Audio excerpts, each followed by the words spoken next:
மற்றொரு அண்மைச் செய்தியை பார்த்துக் கொண்டிருக்கிறோம்.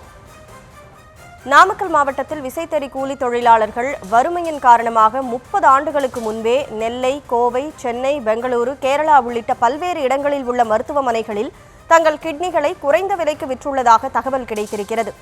ஒற்றை கிட்னியுடன் வாழ்வதால் தங்களால் இயல்பு வாழ்க்கையை நிம்மதியாக வாழ முடியவில்லை என வருத்தத்தை அவர்கள் கொட்டியிருக்கிறார்கள். அதனை தற்போது பார்க்கலாம்.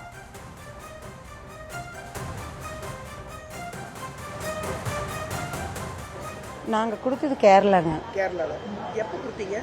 நாங்கள் இப்போ கொடுத்து 20 வருஷம் இருக்குங்க. அப்போ 30 ரூபாங்க, வெறும் 30,000ங்க. யாருமே கூட்டிகிட்டு போகலைங்க, நாங்களாக போனோமுங்க. நாங்களாக போய் கேரளாவில் போய் கேட்டோமுங்க.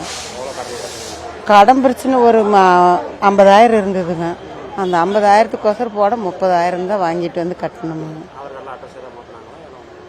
அப்போல்லாம் ஆதார் கார்டு இருந்துச்சு அந்த மாதிரி தெரியலைங்க, அப்போல்லாம் இல்லைங்க. இது கொடுத்து இப்போ 20 வருஷம் ஆயிடுச்சு. கோயம்புத்தூர் அரவந்து. அது என்ன ஒரு 50 ரூபா கொடுத்தாங்க. எதுவுமே மாத்துறீங்க, எதுவுமே கொடுக்குறீங்க. கஷ்டத்தினால தாங்க கொடுத்தேன். எங்கள் வீட்டுக்காரர் இறந்துட்டு அப்படியே கொடுத்து இப்போ 30 வருஷம் ஆகுதுங்க தம்பி. எவ்வளோக்கா கிட்னி கொடுத்தீங்க? நான் 1 லட்சத்துக்கு கொடுத்தேங்க. 1 லட்ச ரூபாய்க்கு கிட்னி எங்க கொடுத்தீங்கக்கா? சென்னையில். சென்னையில் எந்த ஹாஸ்பிட்டலுக்கா? தாம்பரம்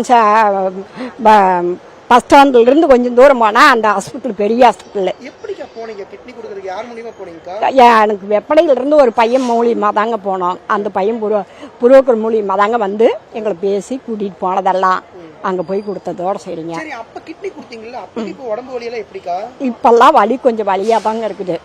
கஷ்டமாக ரொம்ப கஷ்டத்தில் தாங்க இருக்குது.